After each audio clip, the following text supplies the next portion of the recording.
Hello all, welcome to பாரோவிங்ஸ். பாரோவிங்ஸில் இன்றைக்கி நம்ம பார்க்க போகிற ரெசிபி என்னென்னா ஒரு ஸ்வீட் ரெசிபி தான், அவல் லட்டு. வாங்க எப்படி செய்யலான்றதை பார்க்கலாம். ரொம்ப ஈஸியாக இருக்கும், அதே நேரத்தில் ரொம்ப குயிக்காகவும் செஞ்சிடலாம். வாங்க எப்படி செய்யலான்றதை பார்க்கலாம்.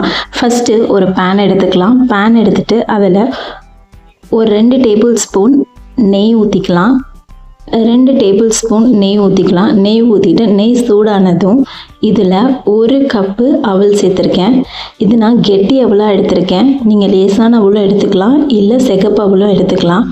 எடுத்துகிட்டு இதை நல்லா வறுத்துக்கலாம்.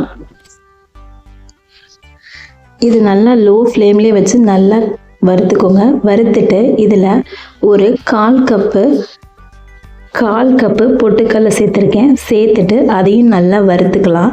வறுத்துட்டு நான் ஆல்ரெடி வறுத்த வேர்க்கடலை வச்சுருக்கேன். ஆல்ரெடி வறுக்கலை அப்படின்னா ஃபஸ்ட்டு கடலையை வறுத்துட்டு அதுக்கப்புறம் இதெல்லாம் போடுங்க. நான் வறுத்ததுனால இதை இந்த இடத்துல சேர்த்துக்கிறேன். அதுக்கப்புறம் 2 ஏலக்காய் சேர்த்துருக்கேன். சேர்த்துட்டு இதையும் நல்லா வறுத்துக்கலாம். கடைசியாக ஒரு 2 டேபிள் ஸ்பூன் எள்ளு சேர்த்துருக்கேன். கருப்பு எள்ளு சேர்த்துருக்கேன், இல்லை வெள்ளை எள்ளு வேணாலும் வெள்ளை எள்ளு சேர்த்துக்கோங்க. கருப்பு எள்ளு சேர்த்துட்டு இதை நல்லா வறுத்துக்கலாம்.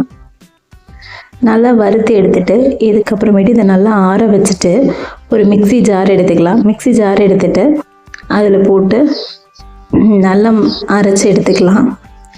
கொஞ்சம் கொரப்பாக அரைச்சி எடுத்துக்கிறேன். நான் நைஸாக வேணாலும் நைஸாக அரைச்சிக்கலாம். நான் கொஞ்சம் கொரப்பாக அரைச்சி எடுத்துருக்கேன். அரைச்சி எடுத்துகிட்டு இது தனியாக எடுத்து வச்சுக்கலாம். இன்னொரு பேன் எடுத்துக்கலாம். பேன் எடுத்துகிட்டு அதில் நெய் சேர்த்துக்கலாம். ஒரு 3 டேபிள் ஸ்பூன் நெய் சேர்த்துருக்கேன்.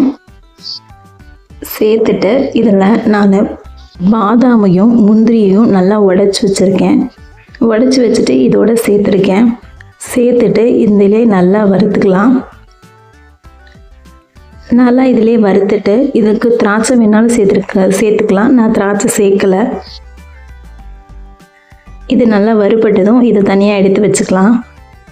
தனியாக எடுத்து வச்சுட்டு அதுக்கப்புறம் துருவின தேங்காய் அதிலே சேர்த்துக்கலாம். சேர்த்துட்டு அதையும் நல்லா வறுத்து எடுத்துக்கலாம். நல்லா இதில் வறுத்து எடுத்தால் தான் இது நம்ம செஞ்சுட்டு ஒரு 2-3 நாளைக்கு வச்சுருந்தா கூட கெட்டு போகாமல் இருக்கும்.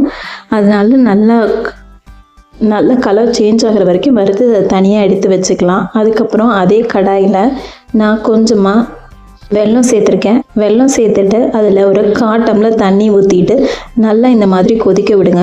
ஒரு கம்பிப்பதம் வர வரைக்கும் நல்லா இந்த மாதிரி கொதிக்க விட்டதுக்கப்புறமேட்டு நம்ம ஆல்ரெடி வறுத்து அரைச்சி வச்சுருந்த பொடியை இதோட சேர்த்துக்கலாம். இதோட சேர்த்துட்டு இதுக்கு கொஞ்சமாக உப்பு சேர்த்துக்கலாம். நல்லா ஒரு பிஞ்ச் உப்பு சேர்த்தா போதும். இதுக்கு அப்போ தான் அந்த ஸ்வீட்னஸை என்ஹான்ஸ் பண்ணி தரும், அதுக்காக சேர்த்துக்கிறோம். அதுக்கப்புறமேட்டு நம்ம தேங்காய் துருவல், ஆல்ரெடி வதக்கி வச்சுருந்த தேங்காய் துருவல், அப்புறம் நட்ஸு, இது எல்லாத்தையும் சேர்த்துட்டு இதை நல்லா கலந்துக்கலாம். கலந்ததுக்கப்புறம் இதை கொஞ்சம் லூஸாக இருக்கிற மாதிரி கலந்துக்கோங்க. ரொம்ப கெட்டியாக கலந்துட்டிங்கன்னா உங்களுக்கு அவல் ஒரு 10 நிமிஷம் நம்ம இதை ரெஸ்ட் விடும் போது ரொம்ப கெட்டியாயிரும். அதனால நீங்கள் கொஞ்சம் தளதளன்னு இருக்கிற மாதிரி நல்லா கலந்து வச்சுட்டிங்கன்னா ரொம்ப அருமையாக இருக்கும். ஒரு 10 நிமிஷத்தில் அந்த அவல் அப்சர்வ் பண்ணிக்கும், தண்ணியெல்லாம் அப்சர்வ் பண்ணிவிட்டு உங்களுக்கு நல்ல ஒரு சாஃப்ட்னஸை கொடுக்கும். இது நல்லா இந்த மாதிரி ஸ்ப்ரெட் பண்ணிவிட்டு ஒரு மூடி போட்டு ஒரு 10 நிமிஷம் நம்ம இதை ரெஸ்ட் பண்ணிடலாம். ரெஸ்ட் பண்ணிவிட்டு